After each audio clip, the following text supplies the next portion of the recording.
വെടിനിർത്തൽ കരാറുമായി ബന്ധപ്പെട്ട് നിർണായകമായ നീക്കങ്ങളുണ്ടായ ശേഷം പാകിസ്ഥാന്റെ ആക്രമണമുണ്ടാകുന്നു. ഇന്ത്യയും പാകിസ്ഥാനും അടിയന്തര വെടിനിർത്തലിന് സമ്മതിക്കുമ്പോഴും ഭീകരപ്രവർത്തനത്തിന്റെ അടിവേറിറക്കാൻ രാജ്യത്തിന് കഴിഞ്ഞു എന്നുള്ളതാണ് ഏറ്റവും വലിയ പ്രത്യേകത. പാകിസ്ഥാനിലെയും പാക് അധിനിവേശ കശ്മീരിലെയും 9 ഭീകര ക്യാമ്പുകൾ തകർത്തു ഇന്ത്യ. പാകിസ്ഥാനാകട്ടെ തന്ത്രപ്രധാനമായ സൈനിക കേന്ദ്രങ്ങളിൽ കനത്ത പ്രഹരവും ഏറ്റുവാങ്ങേണ്ടി വന്നു. പെഹൽഗാമിലെ കൂട്ടക്കൊലയ്ക്ക് പ്രതികാരം പൂർത്തിയാക്കിയാണ് ഇന്ത്യ പൂർണ്ണമായ വെടിനിർത്തലിന് സമ്മതിച്ചത്. 9 ഭീകര ക്യാമ്പുകൾ നിലംപരിശമായി. ലഷ്കർ ഇ തൈബ, ജെയ്ഷെ മുഹമ്മദ്, ഹിസ്ബുൾ മുജാഹിദ്ദീൻ എന്നിവയുടെ പ്രധാന പരിശീലന പ്രവർത്തന കേന്ദ്രങ്ങൾ നിലംപൊത്തി. 150 തീവ്രവാദികളെ വധിച്ചു. പാക് അധിനിവേശ കശ്മീരിൽ മാത്രമല്ല, പാകിസ്ഥാനുള്ളിൽ 100 കണക്കിന് കിലോമീറ്റർ വ്യാപിച്ച ആക്രമണങ്ങൾ നടത്തി ഇന്ത്യൻ സേന. റഫീഖി, മുറിത്ത്, ചക്ലാല, റഹിം യാർഖാൻ, സുക്കൂർ, ചുനിയൻ എന്നീ പാക് എയർബേസുകൾ തകർത്തു. പ്രകടമായത് ഇന്ത്യൻ വ്യോമസേനയുടെ മികവ്. രാജസ്ഥാൻ അതിർത്തിയോട് ചേർന്നുള്ള റഹിം യാർഖാൻ വ്യോമതാവളം പാകിസ്ഥാന് തന്ത്രപ്രധാനമാണ്. സൈനിക സിവിലിയൻ വ്യോമ ആവശ്യങ്ങൾ നിറവേറ്റുന്ന കേന്ദ്രം. ഷെയ്ഖ് സാദിഖ് അന്താരാഷ്ട്ര വിമാനത്താവളവുമായി എയർബേസ് അടിസ്ഥാന സൗകര്യങ്ങൾ പങ്കിടുന്നു. പാക് വ്യോമസേനയുടെ യുദ്ധവിമാനങ്ങൾ ഉൾപ്പെടെ നിരവധി ആസ്തികളുള്ള നിർണായകമായ ഒരു ഫോർവേഡ് ഓപ്പറേറ്റിംഗ് ബേസാണിത്. ഇസ്ലാമാബാദിൽ നിന്ന് ഏകദേശം 10 കിലോമീറ്റർ അകലെ റാവൽപിണ്ടിയിലെ ചക്ലാലയിൽ സ്ഥിതി ചെയ്യുന്ന പാകിസ്ഥാൻ വ്യോമസേന താവളം നൂർഖാൻ തകർത്തതും നേട്ടമായി. ജാങ് ജില്ലയിൽ തകർന്ന പാക് വ്യോമതാവളം റാഫിക്കി ഇസ്ലാമാബാദിൽ നിന്ന് 337 കിലോമീറ്റർ തെക്കായി സ്ഥിതി ചെയ്യുന്ന ഒരു പ്രധാന സൈനിക കേന്ദ്രം. 10,000 അടി നീളമുള്ള റൺവേയും സമാന്തര ടാക്സിവേയുമുണ്ട് അടിയന്തര ലാൻഡിംഗ് സ്ട്രിപ്പിന്. പാകിസ്ഥാന്റെ ദുർബലമായ വ്യോമ പ്രതിരോധ സംവിധാനമാണ് ഇന്ത്യ തുറന്നുകാട്ടിയത്. ഇന്ത്യൻ സൈന്യം പാകിസ്ഥാന്റെ വ്യോമ പ്രതിരോധ ഗ്രിഡിനെ വിജയകരമായി മറികടന്നു, തടസ്സപ്പെടുത്തി. സ്കാൾപ് മിസൈലുകളും ഹമ്മർ ബോംബറുകളും ഘടിപ്പിച്ച ഇന്ത്യൻ റാഫേൽ ജെറ്റുകൾ നഷ്ടങ്ങളൊന്നുമില്ലാതെ ദൗത്യം നിർവഹിച്ചു. സാങ്കേതികവും തന്ത്രപരവുമായ മികവ് പ്രകടമാക്കി. ഇന്ത്യൻ സേനയുടെ സംയുക്ത യുദ്ധശേഷിയുടെ തെളിവാണ് നമ്മൾ നടത്തിയ ആക്രമണങ്ങൾ. സാധാരണക്കാരന്റെ സുരക്ഷ ഇന്ത്യൻ സേനയുടെ കൈകളിൽ ഭദ്രമെന്ന് ഉറപ്പായി. പാകിസ്ഥാന് തിരിച്ചൊന്നും ചെയ്യാൻ കഴിഞ്ഞില്ല. പ്രകടമായത് ആ രാജ്യത്തിന്റെ ബലഹീനത, അവിടുത്തെ പൗരന്മാരോടുള്ള ഉത്തരവാദിത്ത രാഹിത്യം. ഈ ദിവസങ്ങളിൽ ലോകത്തിന് ഇന്ത്യ നൽകിയ സന്ദേശം കൃത്യം: സ്വയം സംരക്ഷിക്കാൻ ആരുടെയും അനുമതിക്കായി കാത്തുനിൽക്കില്ല. പെഹൽഗാമിൽ മാത്രമല്ല, പാർലമെന്റ് ആക്രമണത്തിനും പത്താൻകോട്ട് ആക്രമണത്തിനും മുംബൈ ആക്രമണത്തിനും കാണ്ഡഹാർ വിമാനം റാഞ്ചലിനും എല്ലാം പകരം വീട്ടി രാജ്യം. News desk, news 18. വെടിനിർത്തലിനുള്ള പാകിസ്ഥാന്റെ അഭ്യർത്ഥന ഇന്ത്യ അംഗീകരിച്ചുവെങ്കിലും പഹൽഗാം ഭീകരാക്രമണത്തെ തുടർന്ന് ഇന്ത്യ നടപ്പിലാക്കിയ നയതന്ത്ര വിലക്കുകൾ പാകിസ്ഥാന് ഭാവിയിലും വലിയ പ്രതിസന്ധിയാണ് സൃഷ്ടിക്കുക. തീവ്രവാദ ആക്രമണത്തിന് തൊട്ടുപിന്നാലെ ആയിരുന്നു പാകിസ്ഥാനെ വരിഞ്ഞു മുറുക്കിക്കൊണ്ട് ഇന്ത്യ നയതന്ത്ര യുദ്ധം ആരംഭിച്ചത്. വെടിനിർത്തൽ പ്രാബല്യത്തിലായെങ്കിലും നയതന്ത്ര വിലക്കുകൾ നീക്കിയിട്ടില്ല എന്ന് തന്നെയാണ് ഇന്ത്യ വ്യക്തമാക്കുന്നത്. പഹൽഗാം ഭീകരാക്രമണത്തിന് പിന്നാലെ ഇന്ത്യയുടെ ഭാഗത്തു നിന്നും സൈനിക നടപടി ഉറപ്പിച്ചിരുന്ന പാകിസ്ഥാന് അപ്രതീക്ഷിതമായ ഇരുട്ടടിയായി മാറുകയായിരുന്നു നയതന്ത്ര വിലക്കുകൾ. 1965-ലെയും 71-ലെയും യുദ്ധകാലത്ത് പോലും ഇന്ത്യ സ്വീകരിച്ചിട്ടില്ലാത്ത കടുത്ത തീരുമാനങ്ങളായിരുന്നു അത്. സിന്ധു നദീജല കരാർ മരവിപ്പിച്ചു എന്നുള്ളതായിരുന്നു നയതന്ത്ര യുദ്ധത്തിലെ ഏറ്റവും പ്രധാനപ്പെട്ട തീരുമാനം. പാകിസ്ഥാനിലെ കാർഷിക മേഖലയുടെ 80% ആശ്രയിച്ചിരിക്കുന്നത് ഈ നദീജലത്തെയാണ്.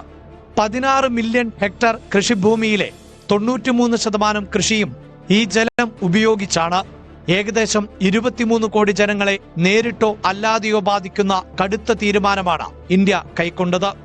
പാകിസ്ഥാന്റെ കാർഷിക മേഖലയിലെ മാത്രമല്ല, മൊത്തം ആഭ്യന്തര ഉൽപാദന വളർച്ചയും ഇതോടെ നിലയ്ക്കും.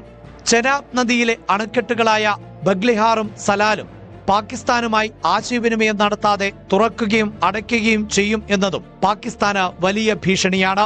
മുന്നറിയിപ്പ് നൽകാതെ ഡാമുകളുടെ ഷട്ടറുകൾ തുറന്നാൽ പല പ്രദേശങ്ങളും വെള്ളത്തിനടിയിലാകും. ഷട്ടറുകൾ തുറക്കാതിരുന്നാൽ കുറഞ്ഞത് 20% ജലലഭ്യത പാകിസ്ഥാന് നഷ്ടമാകും. ഭീകരാക്രമണത്തിന് പിന്നാലെ വാഗ അട്ടാരി അതിർത്തി അടച്ചതിനാൽ ഇതുവഴിയുള്ള ചരക്ക് ഗതാഗതം പൂർണ്ണമായും നിലച്ചു. ഇന്ത്യയിൽ നിന്ന് സവാള പാകിസ്ഥാനിലേക്ക് എത്തിച്ചിരുന്നത് പ്രധാനമായും ഈ അതിർത്തി വഴിയാണ്. സിമന്റും തുണിത്തരങ്ങളും തിരിച്ച് ഇന്ത്യയിലേക്കും ഇറക്കുമതി ചെയ്തിരുന്നു. പാകിസ്ഥാന്റെ പ്രധാന വരുമാന മാർഗങ്ങളായിരുന്നു സിമന്റും തുണിത്തരങ്ങളും. അതിർത്തി അടച്ചതോടെ ഈ വരുമാനം നിലച്ചു. സാമ്പത്തികമായി പ്രതിസന്ധി നേരിടുന്ന പാകിസ്ഥാനിലെ നിരവധി യുവാക്കൾ ഇന്ത്യയിൽ വിവിധ തൊഴിൽ മേഖലകളിൽ പ്രവർത്തിച്ചിരുന്നു.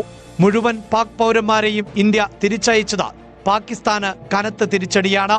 വ്യാപാരികളും വ്യവസായികളും മടങ്ങി. പാക് കലാകാരന്മാർക്കും ഇനി ഇന്ത്യയിൽ വേദികളോ അവസരങ്ങളോ ഉണ്ടാകില്ല. പാക് സെലിബ്രിറ്റികളുടെയും യൂട്യൂബർമാരുടെയും ഒക്കെ വരുമാന മാർഗമാണ് ഇതോടെ നിലച്ചത്. പാകിസ്ഥാന് സാമ്പത്തിക സഹായം നൽകുന്നതിനുള്ള അന്താരാഷ്ട്ര നാണ്യനിധിയിലെ വോട്ടെടുപ്പിൽ നിന്നും വിട്ടുനിന്ന ഇന്ത്യ പാകിസ്ഥാനെ ഗ്രേ പട്ടികയിൽ ഉൾപ്പെടുത്തണമെന്ന ആവശ്യത്തിലും ഉറച്ചു നിൽക്കുകയാണ്. അന്താരാഷ്ട്ര വേദികളിൽ പാകിസ്ഥാനെ ഒറ്റപ്പെടുത്താനുള്ള ശ്രമങ്ങൾ ഇന്ത്യ തുടരും എന്ന കൃത്യമായ സന്ദേശമാണിത്. ചുരുക്കത്തിൽ വെടിനിർത്തലിന് ഇന്ത്യ തയ്യാറായി എങ്കിലും വിലക്കയറ്റം ചരിത്രത്തിലെ ഏറ്റവും ഉയർന്ന നിലയിൽ തുടരുന്ന പാകിസ്ഥാനെ വരിഞ്ഞു മുറുക്കുകയാണ് ഇന്ത്യയുടെ നയതന്ത്ര വിലക്കുകൾ. National desk, news 18. ഭീകര സംഘടനകളായ ജെയ്ഷെ മുഹമ്മദിനും ലഷ്കർ ഇ തൈബയ്ക്കും കനത്ത പ്രഹരമേൽപ്പിച്ച ഓപ്പറേഷൻ സിന്ദൂറിന്റെ കൂടുതൽ വിവരങ്ങൾ പുറത്ത്. ബഹാവൽപൂരിലെ ജെയ്ഷെ ആസ്ഥാനത്തിന്റെ ഇൻചാർജായ ഹാഫിസ് മുഹമ്മദ് ജമീൽ, മുരീദ് കെയിലെ ലഷ്കർ ഇ തൈബ ആസ്ഥാനത്തിന്റെ ഇൻചാർജ് മുദാസിൻ ഖാസ് ഉൾപ്പെടെ ഓപ്പറേഷനിൽ കൊല്ലപ്പെട്ട 5 ഭീകരരുടെ വിവരങ്ങൾ പുറത്തുവന്നു. ഇതിൽ ഹാഫിസ് മുഹമ്മദ് ജമീൽ മൗലാന മസൂദ് അസറിന്റെ സഹോദരി ഭർത്താവാണ്. മെയ് 7-ന് പാക് അധീന കശ്മീരിലെയും പാകിസ്ഥാനിലെയും 9 കേന്ദ്രങ്ങൾ ലക്ഷ്യമാക്കി നടത്തിയ ഓപ്പറേഷൻ സിന്ദൂരിൽ 100-ലധികം ഭീകരർ കൊല്ലപ്പെട്ടുവെന്ന് കേന്ദ്ര സർക്കാർ വ്യക്തമാക്കിയിരുന്നു. ഇന്ത്യയുടെ സൈനിക നീക്കത്തിൽ കൊല്ലപ്പെട്ട 3 ജെയ്ഷെ മുഹമ്മദ് ഭീകരരുടെയും 2 ലഷ്കർ ഭീകരരുടെയും വിവരങ്ങളാണ് പുറത്തുവന്നത്. ഭീകരരുടെ പേര് വിവരങ്ങൾ ഇങ്ങനെ: മുദാസർ ഖാസ്, അബു ജുന്ദാൽ എന്ന പേരിലും ഈ ഭീകരൻ അറിയപ്പെടുന്നു. മുരീദ് കെയിലെ ലഷ്കർ ഇ തൈബയുടെ ആസ്ഥാനത്തിന്റെ ഇൻചാർജായിരുന്നു. പാക് പട്ടാളത്തിന്റെ ബഹുമതിയോടെയായിരുന്നു സംസ്കാരം.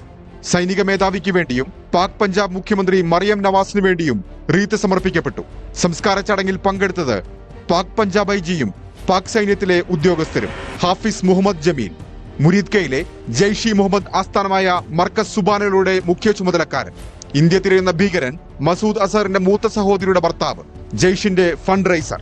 മുഹമ്മദ് യൂസഫ് അസർ, മൗലാന മസൂദ് അസറിന്റെ മറ്റൊരു സഹോദരി ഭർത്താവ്. ജെയ്ഷിന്റെ ആയുധ പരിശീലനത്തിന് നേതൃത്വം നൽകിയിരുന്നത് യൂസഫ് അസർ ആയിരുന്നു. ഖാലിദ് അഥവാ അബു ആകാശ, ലഷ്കർ ഭീകരൻ. ജമ്മു കശ്മീരിലെ നിരവധി ഭീകരാക്രമണങ്ങളുടെ മുഖ്യ ആസൂത്രകൻ. കാണ്ഡഹാർ വിമാനാഞ്ചലിലും പങ്ക്. ഫൈസലാബാദിൽ നടന്ന സംസ്കാര ചടങ്ങിൽ പാക് സൈനിക ഉദ്യോഗസ്ഥർ പങ്കെടുത്തു.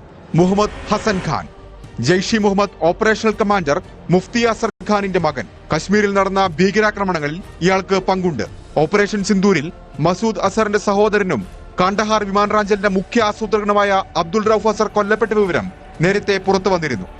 National desk, news 18. പാകിസ്ഥാൻ ദേശീയതയിലെ വിള്ളൽ കഴിഞ്ഞ ദിവസങ്ങളിൽ എല്ലാ മറയും നീക്കി പുറത്തു വന്നത് ഇന്ത്യ ആക്രമിക്കാൻ തയ്യാറെടുത്ത പാകിസ്ഥാന് സ്വന്തം ജനതയിൽ നിന്ന് തന്നെ രൂക്ഷമായ ആക്രമണം നേരിടേണ്ടി വന്നു. അടിച്ചമർത്തലുകൾക്കെതിരെ പാകിസ്ഥാനിലെ പല കോണുകളിലും പ്രതിഷേധം ഉയർന്നു.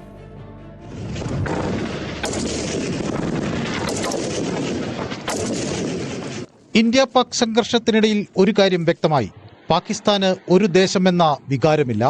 പാകിസ്ഥാൻ വീഴുന്നു എന്ന് കണ്ട മാത്രയിൽ ബലൂചിസ്ഥാൻ സ്വാതന്ത്ര്യം പ്രഖ്യാപിച്ചു. ബലൂച്ച് എഴുത്തുകാരനായ മിർ യാർ ബലൂച്ച് ഡൽഹിയിൽ ബലൂച്ച് എംബസി അനുവദിക്കണമെന്ന് ഇന്ത്യയോട് ആവശ്യപ്പെട്ടു. മേഖലയിലേക്ക് ഐക്യരാഷ്ട്രസഭയുടെ സമാധാന സേനയെ വിളിച്ചു. തങ്ങളുടെ സ്വാതന്ത്ര്യം ഐക്യരാഷ്ട്ര